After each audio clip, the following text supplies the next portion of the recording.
Fortune, Mike Fortune's not here tonight. He is recovering from surgery.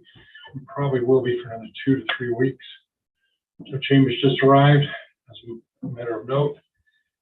Today we have in attendance the commission, Joe Chambers, Tyler Riggs, and Brian Marble, myself, and Bob Perry. We're going to start with the Pledge of Allegiance. We've asked Tyler Riggs to help us with that.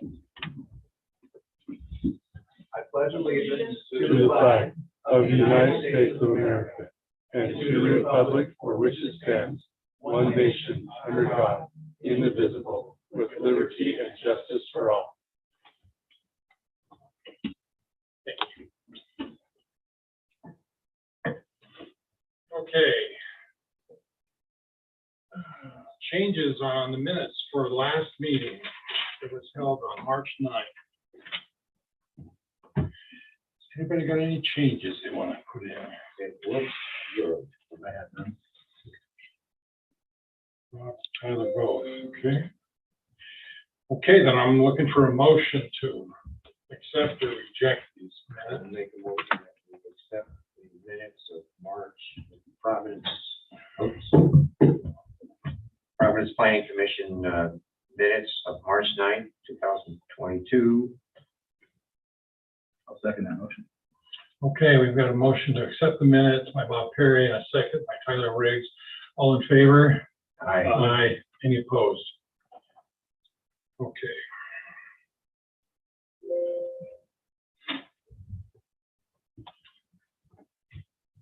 Next item. This next item is public comments, and these are general public comments.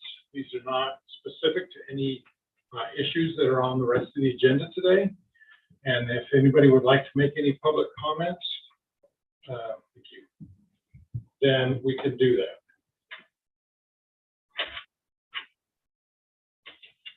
Okay, no comments. We'll continue on. There's no public hearing tonight. Just for the record, we looked on our email and that, and just so that it shows that we did look and report that we didn't get comment that way. No So, comments digitally, electronically. Right. And locally. Okay, thank you. We have no public hearing tonight. We have no legislative actions to worry about tonight. But we do have one administrative action item, and it's regarding Hillside Meadows Subdivision final plat. We're going to consider, and we may take action to approve or not final plat for Hillside Meadows Subdivision, a proposed 2-lot residential subdivision located on 300 East. We're going to start with you, Scarlett, if you'd like to. Now, you've done this before. How long has it been since you worked on this particular plat? This is a final, so I'm just curious. The preliminary, is it in January or February or December? Please? why don't you come up to the mic and I didn't know. I think it was, I think that the preliminary plat was approved on December 1st. Okay. I'm not Just this sure. year. Okay, I must have missed this. Yeah. So you have seen this one before. you don't want to take that. As part of the review, the city considered Utah Code, Title 10, Chapter 9A, Part 6. Oh, sorry. Now I'm going to cough, which gives the regulations for subdivisions. We also look at our general plan and our master plan, which include the Parks, Trails, and Recreation Plan and the Transportation Master Plan. We utilize Providence City Code for the final plat requirements. City Code 1133, Providence City Code 8121 also talks about water availability requirements. In going down the final plat, There are just a couple of items that need to be looked at. One is the engineer verifies the street addresses. He will need to do that before the Mylar is printed. And then in the owner's dedication, there's a spelling error. Instead of grant, it says ran. Also, one of the things, I don't know if Rob has talked with the Blands or not, he's concerned, the plat shows a 10-foot easement for the irrigation line, and that's what they looked at with the preliminary plat as well, but as the more he's gone out there on the property and looked, he's concerned about that easement, and he feels like a minimum 20-foot utility easement would be necessary for this pipeline if ever a need arises to excavate, repair, replace the Blacksmith Fork exchange pipe and stay within the given easement. Because it's not just a matter of digging the dirt, having your equipment on there to dig the dirt. It's a matter of where you're going to put the dirt and the pipe while you're digging and things. So the 10-foot easements, when you have any type of earthwork other than like our fiber lines or those utility lines that are just barely under the surface, are really difficult to stay in the easement. So that's his concern. The other concern is they need to add a statement on the final plat that says the city will not issue any building permit for any lot until minimum improvements are complete. And then the boundary line description, they have it on there, their surveyor has signed it, but the city engineer needs to verify that. So in conclusion, oh, I'm sorry. And then the final thing is the water availability requirements. I could not find where they provided that to me. So they need to provide the water availability requirements. Other than that, Providence City has enacted ordinances requiring a subdivision plat comply with the provisions in the city's ordinances and in state code. The general plan initiative number 6 encourages housing options to meet the needs of residents of all ages, income level, and family size, regardless of their stage of life. The framework map actually indicates this is in the downtown area, which is also a residential area, so it fits within that. There's also shows that it's within a half mile of a local park, which is Cattle Corral, 2 neighborhood parks, which are uptown, well, a little farther from the 2 neighborhood parks, Uptown Park and Brigger Park. And then it's also in the service area for 1 regional park, which is on Bear Park. The Parks, Open Space, and Urban Trails map does not call for parks or trails in or adjacent to the development area, and the master plan shows that this area of 300 East is a local road without limited access, so they can put their driveway on there. As I said, the water availability information needs to be provided.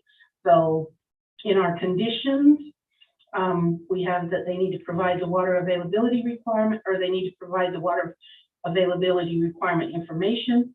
They need to address the comments in red, which are the ones that I just reviewed.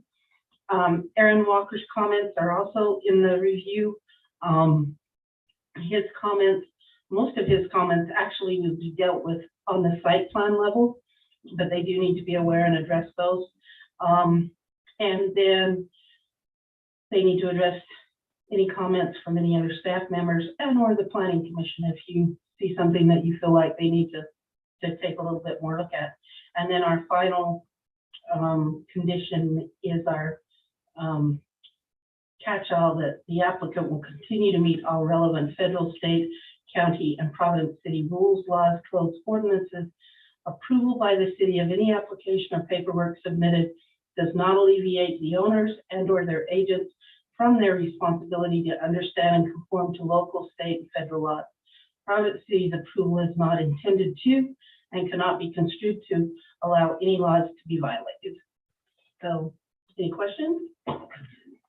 Do we have, is the planning commission on hold because we're waiting for Rob to determine if it's 10 feet or 20 feet or? No, if you want to approve it with the condition that that be approved, you can do that. And then we'll work that out in the field, looking at the construction drawings and determining what width they actually need. So you're basically waiting for Rob to get back to you? Yes, once they finish the construction drawing reviews, that'll pretty much tell us what width they need. Okay, thank you. I don't understand the irrigation. This is Spring Creek water? Actually, it's Blacksmith Fork. It's water that we pump up and over. It's our exchange water. So it goes into Spring Creek, and it's in the Spring Creek area, but it's actually Blacksmith Fork water that's pumping up into Spring Creek. Okay. And then improvements. What improvements are you expecting to do to the ground as part of the final plat agreement? Curb and gutter and some asphalt, park strip, and sidewalk. Now, does this fall in anything special on the sidewalk, the curb and gutter? I know there's been some changes in the last couple of years on the code on that. Yep, they'll follow the specifications, the current ones. Okay, that's all I've got. Questions? I have a couple, but it's mainly educating me because I'm slow, but once I get there, I'm there permanently for a while. Till we change again? Yeah, normally you see a subdivision with the lots where the lines would be frontage for both the properties. This one went through the, Interstate lots. it did. Okay. So they went through that already, and you did put some conditions on there during that, and they were included in their preliminary plat and have followed through to the final. And that's part of some of Aaron Walker's conditions as far as driveway and stuff goes that we will take care of when that second lot is built. And Cody Bland and his wife are here. They can correct me if I'm wrong, but I believe they are planning to install the driveway for the second lot, at least a portion of it, so that it meets the fire code. So I knew there'd be answers to it because he wouldn't have allowed it. I was wanting to know. they did go through that process with us. Okay.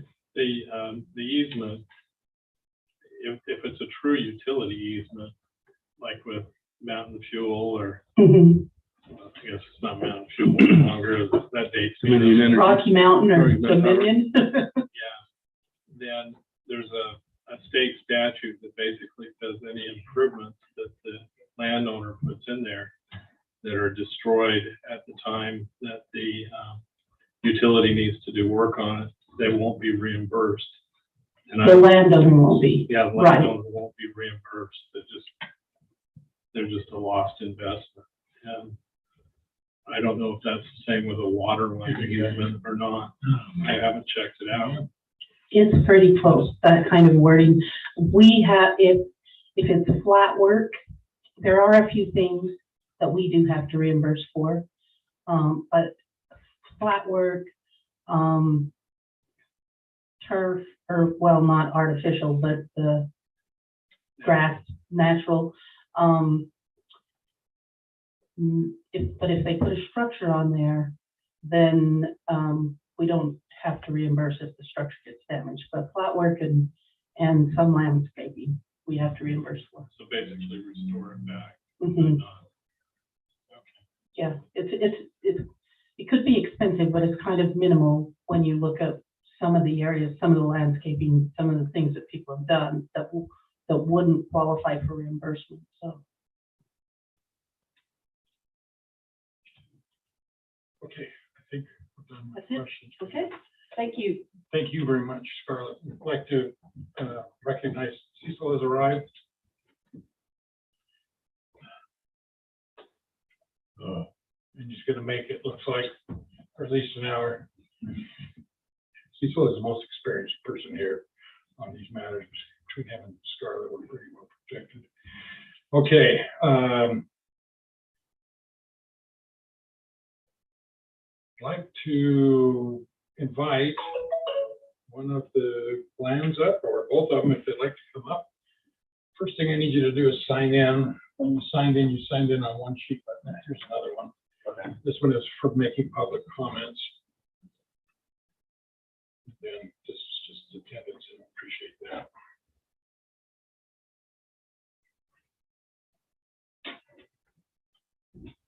Rowan. Yes. Sorry. Rowan Cecil, not Cecil Rowan. You got it. Your parents are. We forgot to sign in as well. Would you like us to do that now? Yeah, come on up. We'll do it all at once. And you don't have to flush it over again. You can sign in for attendance on one and comments on the other. I know I have it backwards name. I'm sorry, it's just things that are that close to me, I get them mixed up. You can tell north from south, but northeast by southeast. Turn that around and then you know. I'll embarrass myself.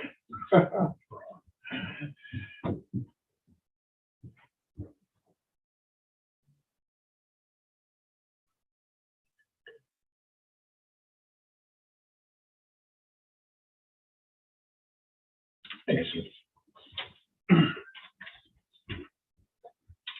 Okay, we've got the plans up here, and we're going to call them Cody and Lyra. Okay, great.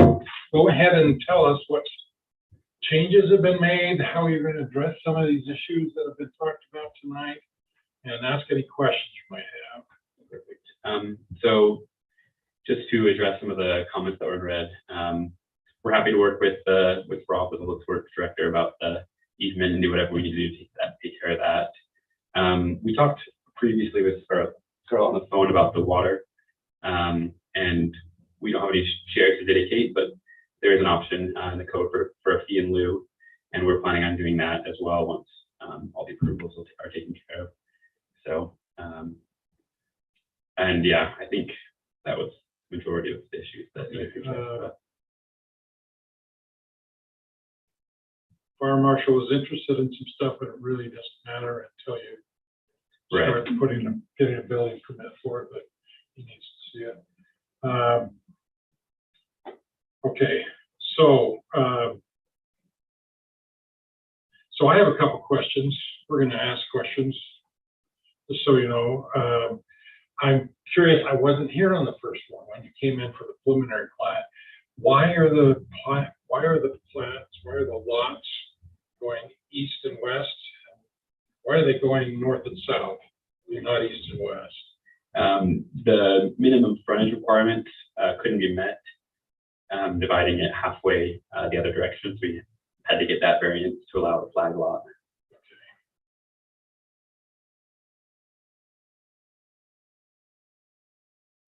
And when it comes time for this irrigation ditch easement, you're not going to have a problem putting it on probably the north side of the ditch, so you can have as much lot space as possible. Right. Yeah. It shouldn't interfere with the buildable area of the lot. Now, on the front lot, lot one, you've got this 24-foot ingress easement to the rear lot, lot two, and then there's another 10 feet of easement that you're not allowed to develop very much on. So you've lost 35 feet. Right. And that's still comfortable to you on the size of the building and all that. Yeah. Yeah. The reason we left that 10-foot space on the one side was just because there were some trees there that we wanted to keep. Concerns, questions? Have you heard from the neighbors, anything? We talked to Will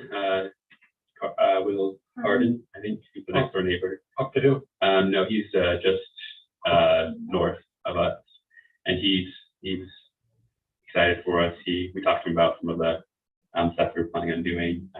We haven't talked to any of the other neighbors yet, but excited to get to meet them. Oh yes, I'm sure we did talk to the kitty corner, the red brick house there.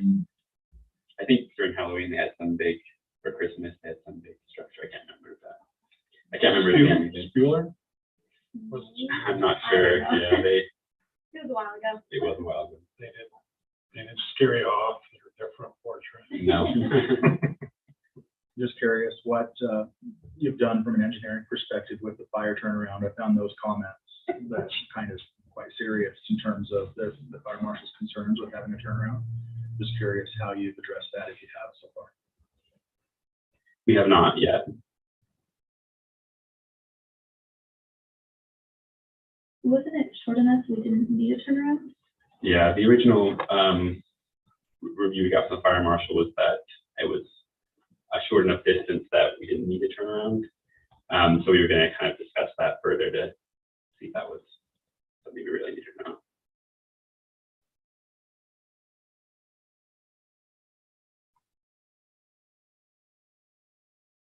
Well, if they have a turnaround, you're gonna lose a lot of property, Right. a lot of building. Did we see anything on this, on turnaround? Is there still a concern? There's the comment. Today's comments. What, not the first time. Ryan, can you scoot up a minute so I can see that letter? I mean, the Top of date, sorry. March 10th, Yeah, 2022. this letter came in after, sorry. This letter came in after the preliminary plat was already approved. And as he got looking closer at the building envelope, I think he's just erring on the side of caution to make sure that we, that the developer, the Blands understand and work with him on that, so that that second lot is, will have adequate public safety and fire protection. But that's why it wasn't Just, talked about in the preliminary plat. Gone to a review on his part, and it sounds like just, so there's an understanding. Okay. Tyler, anything else? This is not a criticism, it's just an observation that I have a similar piece of property, not me personally, but a client out in Smithville. And he rents out the front lot, and the tenants in it seem to block the 20-foot driveway all the time, park their cars in it, so it's not an unobstructed access. And I know in my driveway that I've got 4 cars in it. My garage is full of junk. It's a classy Providence garage, as we've talked about before. You know, in terms of fire and that, where that's the access to the other lot, do we need to add some sort of a restrictive note on the plat to make sure that it's unobstructed? That whole piece is unobstructed all the time. Yeah. I mean, it just. That's the easement is for the unobstructed access. You're gonna build and develop the front, Yeah, we is are. that correct? Yeah. So the tenant's in the back, Well, or you sell the lot? yeah.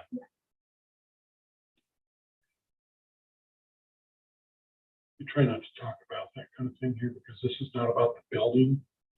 Just Right. talking about splitting the property. Right. and that it meets all the statutes for splitting the property.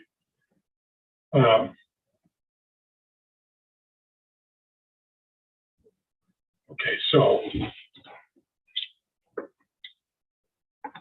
Sorry.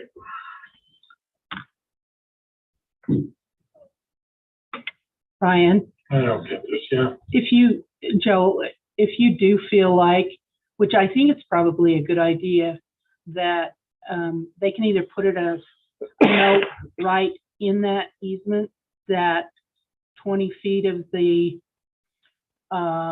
driveway, the access easement needs to be kept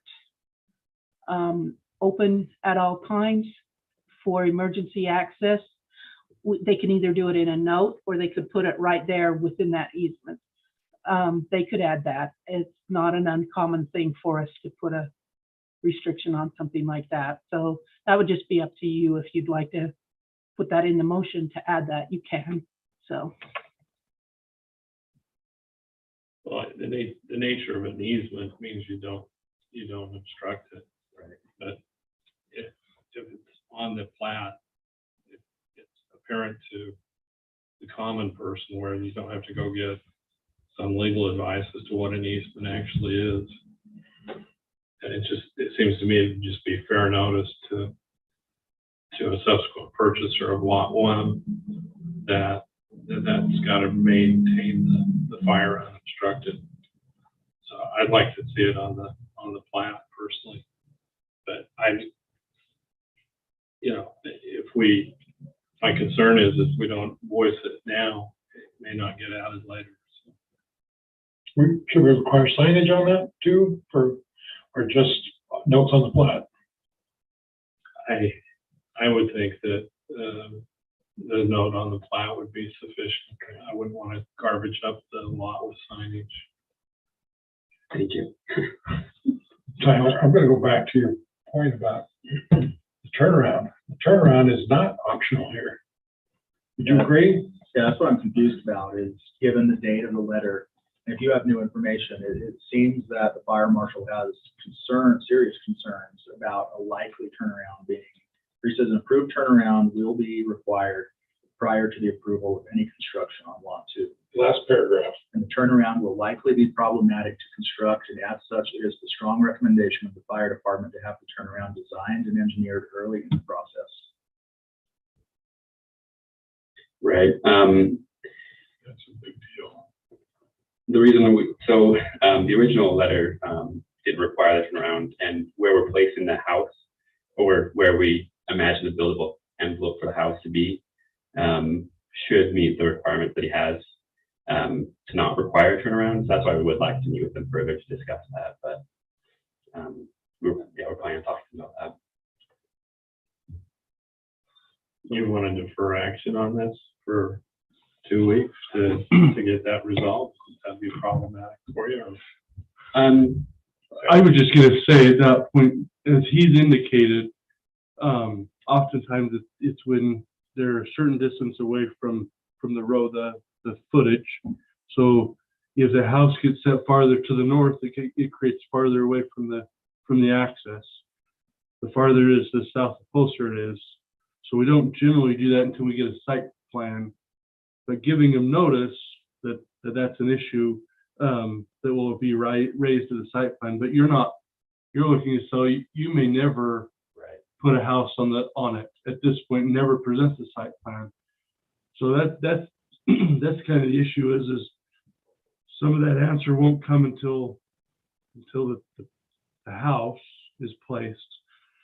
But what you do now to notice that so that the buyer of lot 2 is aware, you may take that as a note, like you considered the other, putting it as a note on the plat so that when buyer number 2 comes along, they're given notice that they have to. But at this point, if you wait 2 weeks, you're not going to get a site plan in 2 weeks. I assume you're not going to. No. Site plan a lot that you're not intending to build on. So would our note be that prior to building on lot 2, it would require review by the fire marshal, an approved turnaround with the construction plan, if needed? site plans are already reviewed by the fire department, so that will already occur. We're talking about a big deal here, though. We've got to put a turnaround. It's going to be in lot 2 someplace. Yes. And trying to get it down to 4%. It's a pretty steep hill.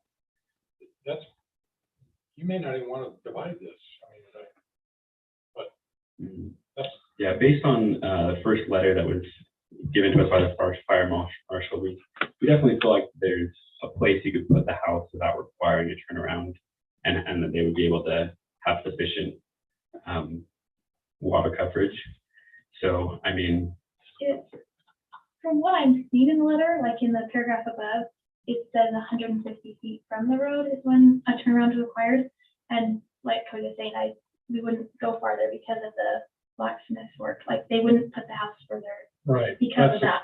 So it between has to be. Between the easement there for the irrigation canal and the turnaround, your place of, your placement of your home or the home that somebody wants to put in there is pretty tight. Yeah, It's and very it's 100 feet, the front lot is. So if it's not set back further than 50 feet from the end of the front lot, then I would think we wouldn't need a turnaround. because they have the coverage that would be needed. It's under Okay. 150 feet Well, from the access. then these are guidelines we're gonna use then from the fire marshal? Not necessarily the given truth? But that this can all be dealt with when they put in for permits on home homes? Or the second home? Well, when the second home comes in, the site plan will have to be approved by the fire before it's approved for building permit. Okay. I'm gonna take that one off the table. Comfortable with that, Tyler? Or, As long as it's going to be addressed later, it says an approved fire department turnaround is required as in the second bullet point. And Yeah. so as long as that's going to get addressed, if there is ever development on that second lot, then I'm comfortable with it. okay. Any questions from us? Okay, thank you. We need a motion. About Adding adding a note. Would you like to make the motion and add that to it? Or do we want Joe to do it? Let Joe do it. He's got his finger up, Joe. He's pointing toward you. Yeah, I'm not looking at him. Ignorance is bliss. Do we have, we want to, anything you're concerned about, we need to talk about before we bring this up as a motion or not? I hate to see a flag lot go in, but a flag lot is code. We can do flag lots. Okay. I'm ready to entertain a motion.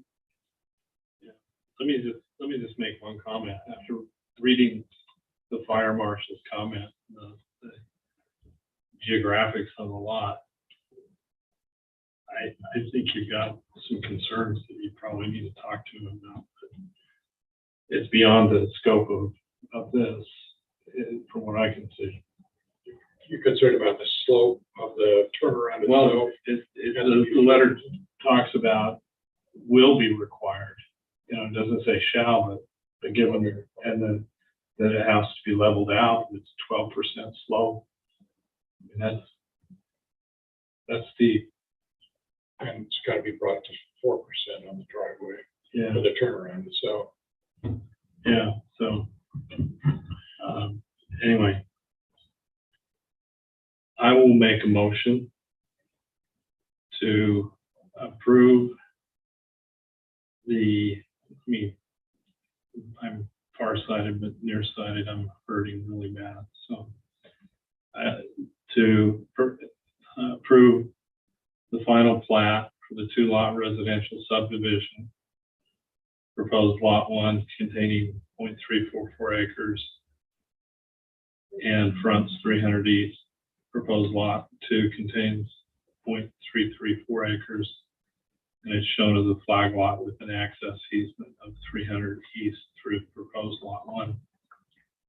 And subject to accepting the proposed findings of fact, conclusions with the comments in red that need to be addressed and corrected, and the conclusions of law, and also with the note that that it would be a 20-foot easement for the utility, simply because you've not opposed that. And subject to adding a note on the final plat that driveway has to be unobstructed, not only for access to lot 2, but the fire access, more importantly, to lot 2. And that the note be approved by the planning department. Carla, I don't know the language that would be needed to be added to it, but that the approval is subject to the planning department's approval of the appropriate language. Okay. Thank you. I'll second that motion. Okay. No one seconds it. All in favor? Aye. Any opposed? Okay, motion carries. You've got a final plat. Rich, you do. Okay. Okay. We're going to go ahead and go on to the next item. It's terribly exciting if you want to stick around. We've got a study item tonight. And we've been joined by what's your really easy name, the wards, to talk about a change of amendment, a code amendment review is what we're going to do. And we may have some questions for you, and we may not, okay? We're going to discuss it here openly, like we do. We're talking about 879 Grandview Drive, and we're talking about a retaining wall, changing the code on the retaining wall statute. And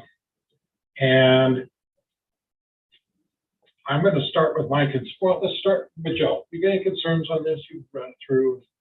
I'm generally not in favor of, but I wanted to keep an open mind and listen to the comments before I. Okay. Tyler, anything you want to? Same, I'm interested in hearing from the parties involved. Okay, we're going to stop right there and have one or both of you come up and share with us. Again, from an engineering point of view, that wall scares. We're going to come back to that.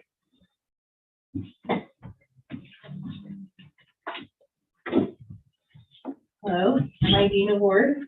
This is my husband, Brett. Thanks for coming. Thank you. So what do you want to? Tell us, we're going to ask some questions when we're done, but tell us generally why we're in this situation. We understand the request for the change, the amendment to the statute. Tell us how we got to this point. Okay. And hopefully it's a sad story because this is a pretty strong change. Okay.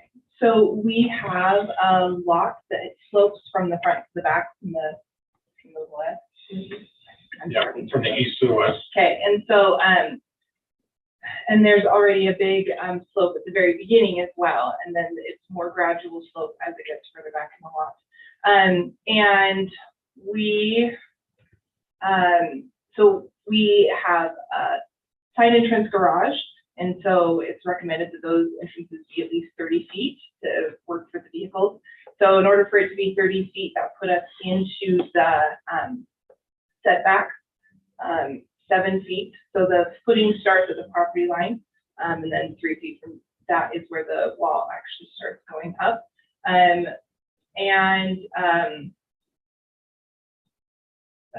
The completed height of the wall is actually 8.5 feet, just so you know, it's not 10.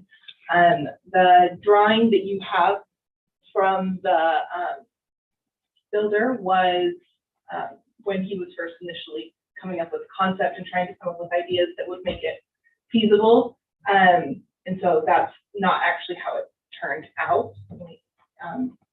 Yeah, 8.5 feet tall at the back on the west wall. I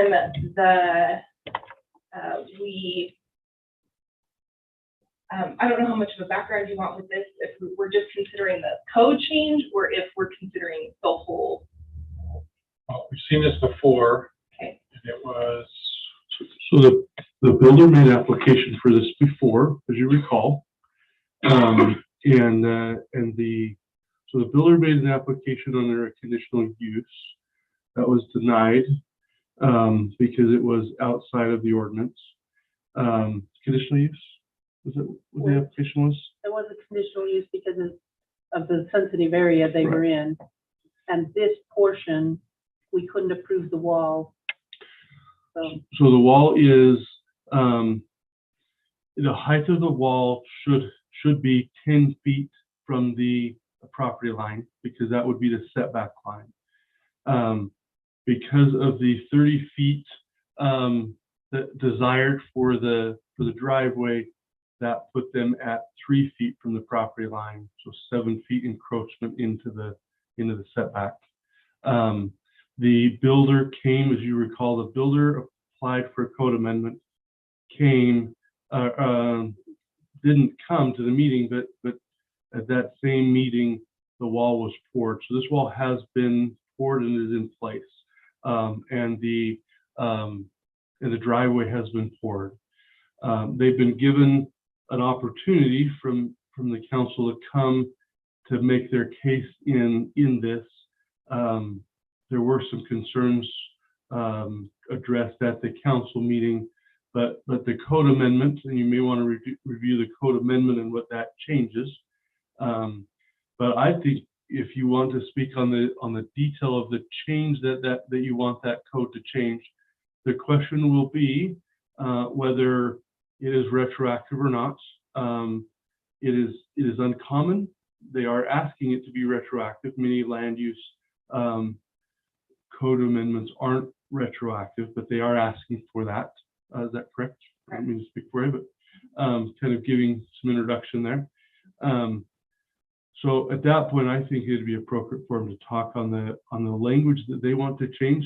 I think we have in the staff report the wording that is current. So I think the biggest wording change is Paragraph 3. It's paragraph 3. They are higher than a 6-foot wall, which would require them to not be within the setback. And I think they're asking that the above 6 foot, the setback be removed completely. Oh, no, that's not what it is. It's All right, asking anyway, that- I think you ought to talk on that one. If, Okay, can you scroll down so I can see the proposed change? yes, And perfect. Okay, so, try to balance the two in there. yeah, yeah. Okay. So what we're trying to do is basically make the slope lots more usable. As we're building more, Providence is moving up into the canyon more, or up into the mountains and hills. And so with the current code, with the way it's reading is that basically if you have a sloped lot, you're basically giving up 10 feet on all sides for anything. You wouldn't be able to have any kind of flat surface at all. And so what we propose the change to be is to make it, there's actually two options on the table that we submitted with this. The first one is here, and then another one is actually just taken directly from the North Logan City Code. But this one, it has fewer changes, and it basically just takes out, or it adds in that it's an average height, so greater than, hold on, greater properties on either side of the wall. The height of the wall should be measured from the average elevation of the grade. So instead of like, it's this high at this part, but it's only 3 feet at this part, so we can average the two to make the slope lots more usable. And it also takes out the part about how the wall faces, whether it's facing out or facing in. Because we're like, so if our neighbor had built the wall, it would be fine, but since we're building it, it wouldn't be. So we just want to kind of. Does it also remove the same requirements of the main structure? I mean, I thought that was. Oh, yes, sorry, yes. That was also removed, which removes the setback. Line So- removes it in 2 as well, the setback. It removes the last line of 2. Not the last line, but Your setback. it removes the exposed side. Oh, Oh, yes. the discussion of the exposed side between 3 foot and 6 foot in height. Yeah, so yeah, you're right. It removes the thing about the exposed side in section 2.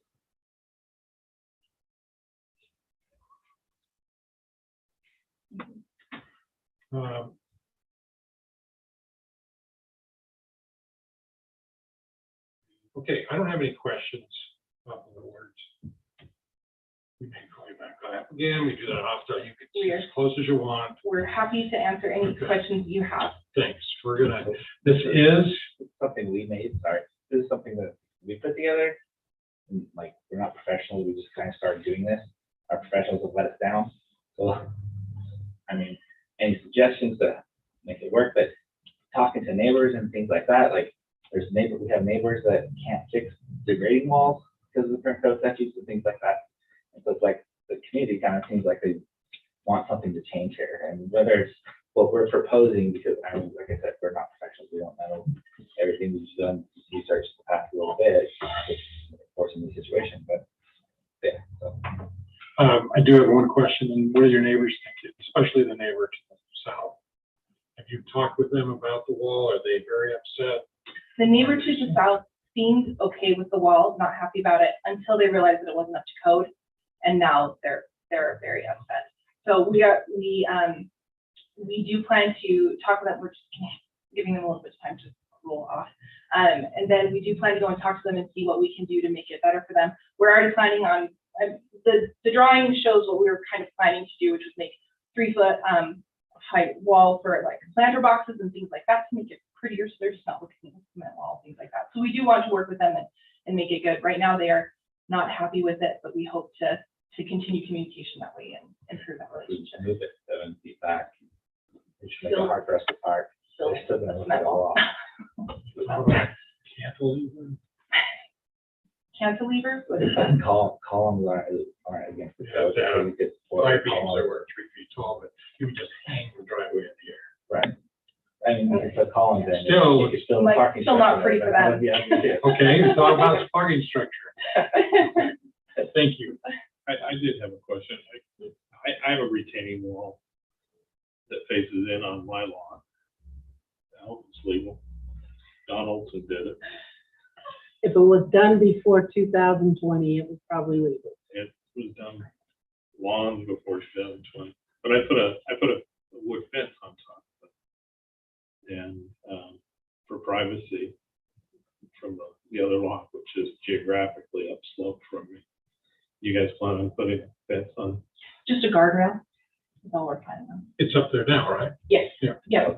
Yeah, there is a guardrail right now. It's a nice guardrail. It's painted and welded well. Yeah, it was great. If you look around, if you drive that area and you look around, there's at least 3 other driveways that look very similar to it. So the planter box, that's not in yet? No, everything kind of paused. So we will absolutely do that if, we can keep the wall, but it's not worth it. The nice thought about the planter box too is any runoff would be caught in the planter box. Mhm. You have it drain down through that. This may be an unfair question. You don't have to answer it. But could the home have been situated on the lot without having to do this? It could have been if we had known about this problem before. So I won't get too deep into the weeds, but like we hired a drafter and they drafted the home for what we don't have draft homes, so this is what we want. They draft it, we hire a builder and they get a lot, right? Like, will this work? And then they go to the city and the city approves it. And then like Did a show year like later, the slope and they're everything. like, oh, you can't park in your driveway now. It's like, so we would have loved to redesign the house if you would have known.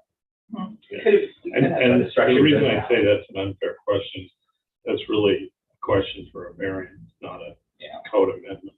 So I was just curious.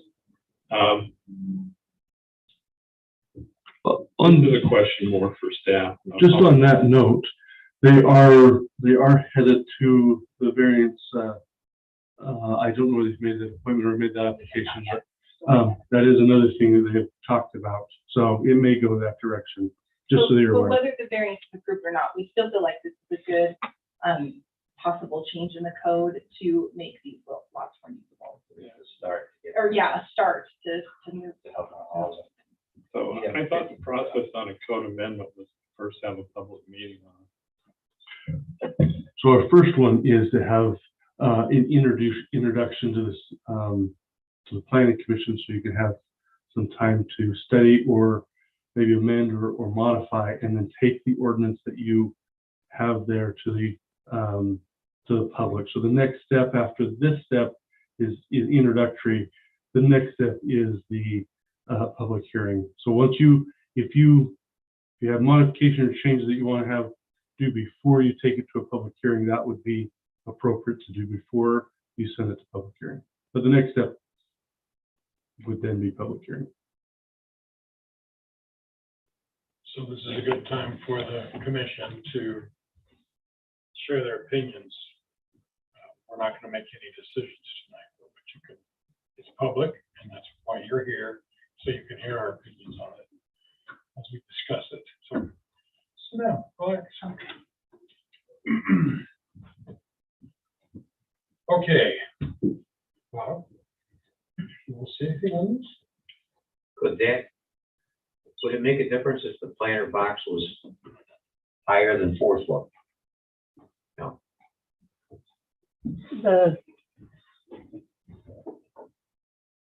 the way the current code reads, it would not. Because that was one of the issues that we talked about. The original site plan actually did not show the extent of the retaining wall. And so that's why it wasn't discussed with the original site plan. As soon as we realized, then we were definitely discussing with them and looking at different options. One of the things we tried to think about was terracing, but it still ends up with a 10-foot wall that isn't, or not 10 now, but 8.5, which doesn't meet our code the way it's currently written. That's the reason for the request to amend the code. So. One of the things, I'm a really visual person, and if I could, I'd like to have a document that basically, I mean, we've got our language. I'd like to see the North Logan and the Logan language sort of side by side in columns to just see what. The North Logan language is included in the packet.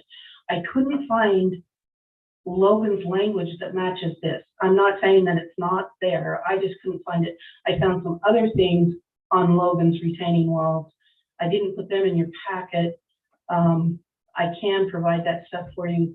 Right now, this is more just for the wards to introduce and to let you know their thoughts. Staff really didn't weigh in on it. We weighed in on the first one, but we did not weigh on this one yet. We kind of were waiting to see where your thoughts went, what kind of information you want us to provide to you for the public hearing, so that we can get what you want. And you can keep it as a study to the next meeting and have some of those if you haven't seen it, or if you want to review other things or have assignments that you want to have us hit certain code or whatever, we can move that. But when you're ready, they do have a short window, so they don't want you to drag this out too long. But we have another meeting or two for the Planning Commission if you have other things you want to finesse on this. I'd rather you get it right. They're hoping to be on the May or June council meeting, and that's where they have 90 days from the last council meeting. So they have a few meetings, and where you meet twice a month, you have a few opportunities. We won't have a public hearing for the council in April because they'll be at the league meeting. So anyway, to give you an idea of your time frame, if that helps. Okay, thanks. Did we cover everything that you want to cover? Okay, I'm going to come back to you when we're all done. Joe, anything more? The proposed language on page 4, which is, it looks like an email, but it's in the third paragraph. It references that exceptions may be granted by obtaining a conditional use permit at the discretion of the Providence City Planning Commission. But we wouldn't get those. That would go to the other land use authority that is made up of the engineer, Right. you, and the public works director. I think one thing that's important to remember is you're not just changing the retaining wall. I mean, we are changing the retaining wall, but you're changing the setback. What's allowed in a setback. And currently, flat work is allowed in the setback, and up to a 3-foot retaining wall is allowed in the setback to help alleviate some of those things. So there are things that are allowed in the setback, as we discussed just a little bit ago over easements and stuff. So there are a few things that are allowed. It's just that, and even retaining walls that are 6 feet tall are allowed in the setback if the unfinished side, the exposed concrete side, or the exposed side of the wall is facing the property owner. So we do allow certain things in there. So it's kind of a combined thing of the retaining wall change, plus it will impact the way setbacks function a little bit. So just to keep in mind. One other clarification, exceptions are not done through conditional use. That's not conditional use's purpose. Conditional use's purpose is approved with conditions, not an exceptions. So exceptions are done totally different from conditional use. So that would be inconsistent with our current code and inconsistent with recommendations of the state code. They discourage the exceptions by discretion because it leaves it open to arbitrary and capricious, because how do you define, there's lots of gray to that. I would caution that kind of language. Yeah. There's a state statute that specifically says that has to have guidelines. So at this point, you couldn't adopt this. Right. No. Just so you're aware. But just in fairness to them, I mean, they've indicated they're not professionals and they're giving it their best shot. And you've been in government, and I've been the Board of Appeals chairman. I know the difference between an exception, which is more like a variance, but for a public member, I don't. They did employ an attorney. They did employ an attorney. They did? Not Yeah. for. They told me they did employ an attorney. An attorney, so do you want me to? You can, but you told me you employed an attorney. We did employ an attorney, but he was on vacation while we were trying to do all of this and get it submitted in the timeframe. So we had just his first thing, and then we were. You don't need to going make an excuse for me. I understand that you just proposed language and we're. No, we don't expect you to come in with the final language. The ideas are there. You got it, Joe? Got it figured out? Okay. Yeah, thank you. Tyler? I would just be curious if there's a reason why 6 feet, is that why, it seems like it's kind of standard in our area.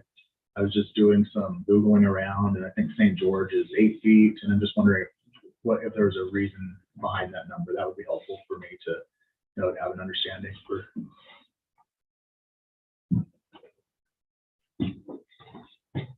I actually think it's because when we did some research on it a couple of years ago when we were doing the setbacks and retaining wall things, that's when we looked at other codes, and 6 feet actually was pretty common at that point in time. The other thing is we allow 6-foot fences, and we were kind of, trying to look at things that could kind of be comparable. However, a retaining wall that's holding up dirt is different than a fence. A fence can be removed if it needs to, a retaining wall can't. So there's a little bit of a difference there. But that was the thinking a couple of years ago when we went through the retaining wall things. And what actually drove that was that we were starting to get, and so when the words say there are a couple others, there probably are, because what drove it was we were starting to see very interesting things happening with landscaping and architectural features that people were calling retaining walls that were actually turning into structures in front and side yards that would really truly did violate the setback, but because they were trying to use the retaining wall idea, we had a tough time not allowing what they were trying to do. So we sat down and looked at the code and looked at other codes and came up with the retaining wall thing. Most of that was probably done during 2019. Most of our work was, and then just after Ryan got here in 2020, we actually approved the ordinance that contained this language in it. So What would have happened had they used landscaping rocks instead of a retaining wall? I mean, how does the code work in that situation? if they would have used I don't think they could use landscaping rocks and meet the engineering requirements to hold up the driveway. So, So this lot is that side of the lot and the neighbors doesn't lend itself toward rocks. That's what you're saying. no, structurally, I don't think they could have used rocks as the structural retaining wall with the load. Now, I'm not an engineer, so Rowan, you could certainly correct me, because walls can be engineered, that's for sure. This wall could be, and I am making the assumption that it was engineered for safety. Walls can be much higher than 8 feet or 10 feet and be engineered for safety. But, Yeah, there's a parking lot up at the, whatever that, I can't think of it, the housing complex. right, They have that parking structure. I think it's on 8th East or something like that, that goes up 3 stories. And it's got engineered mhm, structural concrete wall. right. But anyway, that's kind of where it came from, Tyler. It was just the information we looked at the time. Other than that, I'm interested to hear from our engineering friend. All right. Yeah, my problem was I just looked at it and I thought, man, with the dirt behind it, how that's gonna stay up. But if they have had the engineering look at it and reinforce in such a way, it'll work.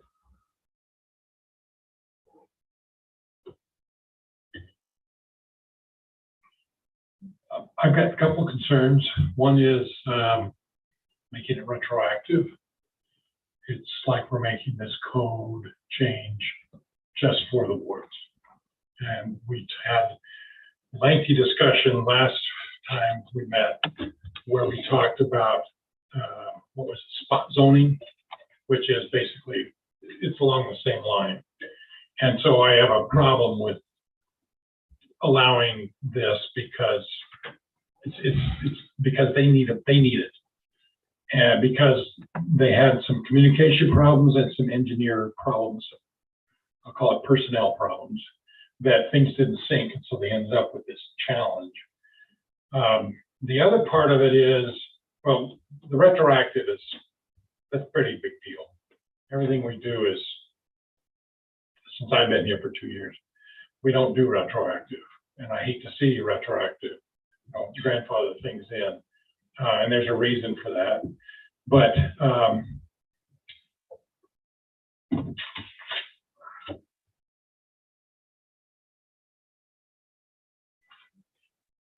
my questions answered. There was another issue here I wanted to bring up.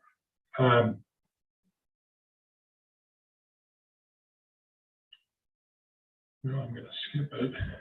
But I have a hard time with that list of the retroactive. I don't think we should do anything if we can help it. Oh yeah, Joe, you've been on this other board. Do they have a chance? Can you evaluate this just off the top of your head? Do they have a chance to get a variance? Well, I'm not gonna give an opinion on that, but if you take a look at what is it, 10-9A-507, the factor. 703, I think. 703, yeah, 703. It lays out the factors, and the most problematic factor is that it's a problem that you created yourself. But I think it'd be unfair for me to Thank you. go any further. I'm sorry, I used the wrong term. Wards, have you got, if this amendment is not taken forward and approved, do you have a solution in mind at all? I mean, you're gonna cut this 30 feet back. So if the various modes that we're trying to pursue don't work, then we will tear down the wall and fix it and make it within code. That's part of our contract with the cities. That's why they're giving us a little bit of time to fix it, to try and go through different things. So yes, we will. We need to. I'm really sorry you're having this problem. Me too. Maybe There's a variance work for them here. That would be up to the variance hearing officer to make the decision. I don't think anybody in this group is gonna make that, make that call for them, but they could evaluate that code and read it. But they have indicated that they are gonna make that application. Yeah. Do you know how far the house is from the property line? The other house, your neighbor, Oh, I have no idea. roughly? I'm 8 feet, terrible with this, 10 you know? feet? Probably more than 10, right? Be more than 10. It's kind of built on an angle, so I am not certain. Yeah, well, We have, you know, as part of our various solutions that we're going to pursue, we are going to approach our neighbor and see if we want to purchase some of their land. That's what I was, Yeah, but we don't know if that'll happen. But we're just talking about the code amendment here, so we're just trying to figure out. Yeah. What would an easement, if they purchased not the land, but an easement, would that affect would that change the result of the retaining wall, the easement allowed for the setback? I think the setback is from property line, if I'm not mistaken. Is that not true? Yeah, the setback is from property line, but I'm gonna kind of do what you do quite often, Joe, and say, I'll do some homework on that, but I'm not in a position to You're a smart lady. to give an answer one way or the other. I'm just thinking. I worked at a place here in Providence, in a man's home. We had a lot of work done. But he had a challenge. He was building a house, and he had a situation like this. But he was, anyway, one of the things he did, this was long enough ago that the statute would call, but he put up brick on the wall. So he added brick to the wall, so the wall now looked very nice. It didn't look like it. And so your neighbor, Hey, if you're gonna negotiate with them, that I might be a will propose that. negotiating piece. I mean, it was beautiful red brick, you know, done in course. And he, of course, put landscape in at the bottom of it. It was a beautiful wall when he was done with it. But it's still a wall, and it's still 3 feet from the property line, retaining wall. Okay, thank you. I think just, if anyone's curious, and I know this is unscientific, but measuring on the GIS, the corner of the neighbor to the south house, the property line, it's about 11.5 feet. And that's because you'd know better. I don't have I'm not there right now, but it comes out to a corner the way that it is kind of angled. So depending on how we have to look at where the wall comes, like how far out it comes. Yeah, that might not be. Or help me out, orient, what am I looking at? We have the lot above it. Yeah, this one's showing an empty lot. Yeah. Your house is in place already. Correct. And so from the corner of the house, it's about 11 feet. And so they've got windows facing your backyard. Yeah. And they've got windows facing uphill, which is not exactly towards the wall. I drove by yesterday and looked at the wall, and it didn't look 10 feet. It didn't look 8.5 feet. Yeah. I didn't go down on the property. It's not my call. Yeah. But it wasn't as offensive as I thought it was going to be, but still, it's statute. Any suggestions? We want any more, Tyler, on the distance or anything? Okay. One question I've got. When you measure the height of the wall, do you do it from the native ground or from the improved ground? From the finished grade. Whatever the finished grade of the neighbor's yard on the line is.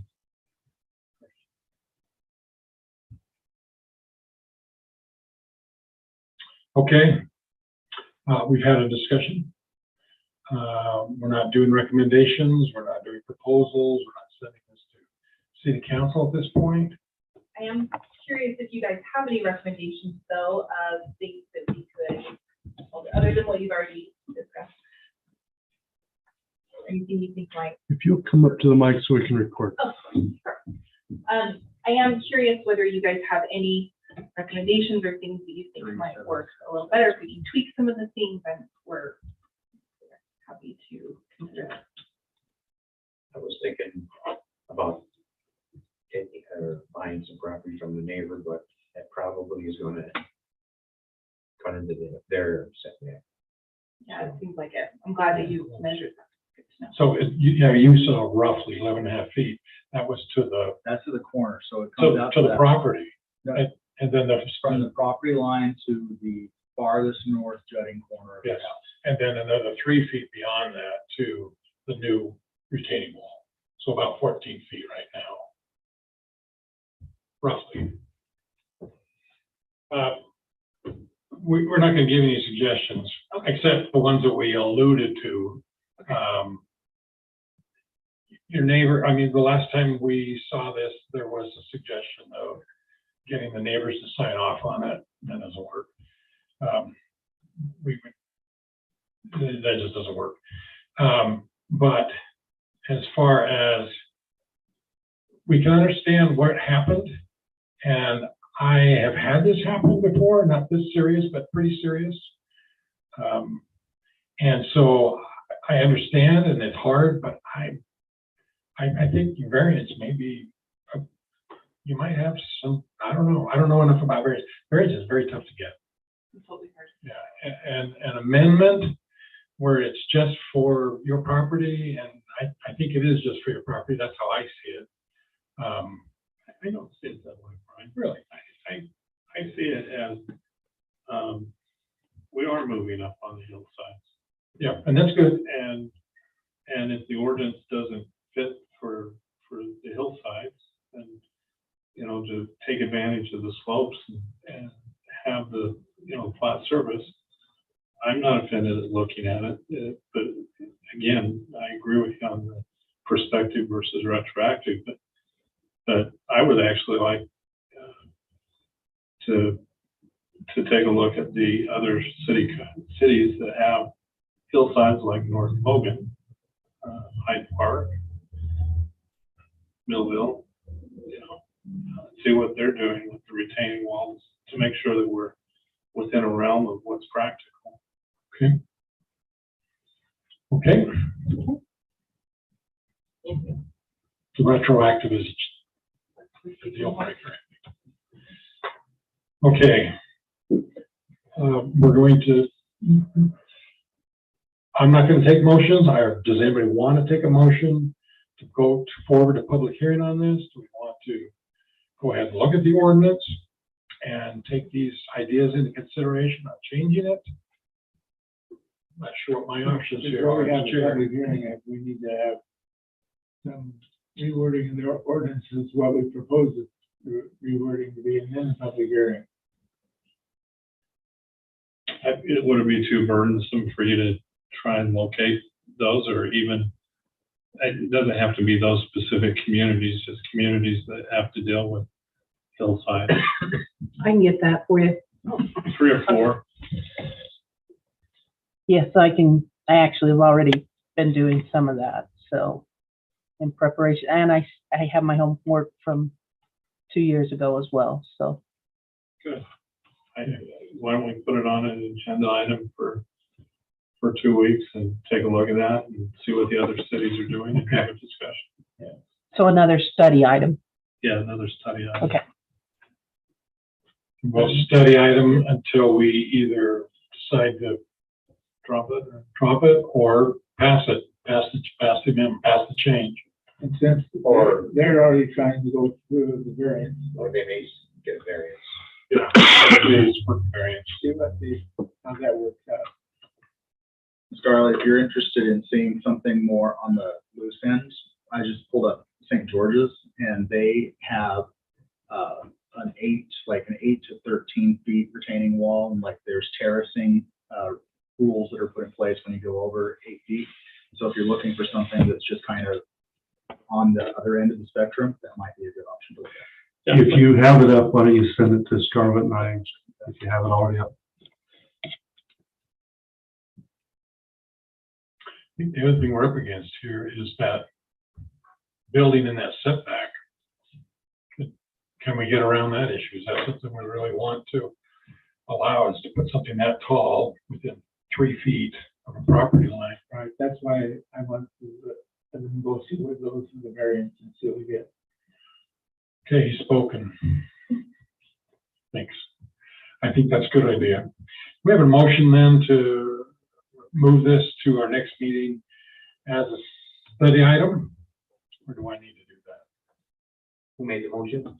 I'll let, Oh, okay, I'll second that. no, Which will actually be the 13th, would be your next one. So I'll I'll make a motion that we move this to the April 13th, you said, meeting as a study item. I'll second that. Okay, passed. We got a motion to move this to study item for our next meeting. And second, a motion by Bob Berry and a second by Cecil Rowan. Rowan Cecil. That's twice tonight. I guess you're getting used to it. Yeah, you see, after the third time, you're in trouble. Okay. I'll remember that. I know where your crutches are. Okay, we're gonna go ahead and close the meeting then, Take the vote, Brian. but unless staff wants something, All in favor? Take the I'm vote. sorry. Yes, all in favor of this motion? Aye. Any opposed? Thank you. Okay, let's get back to where we started.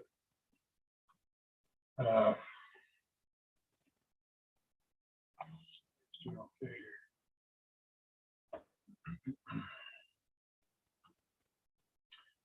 Okay, so we have no other study items. We're done with our administrative action items. We're looking for somebody to move to close the meeting. I saw move. Second.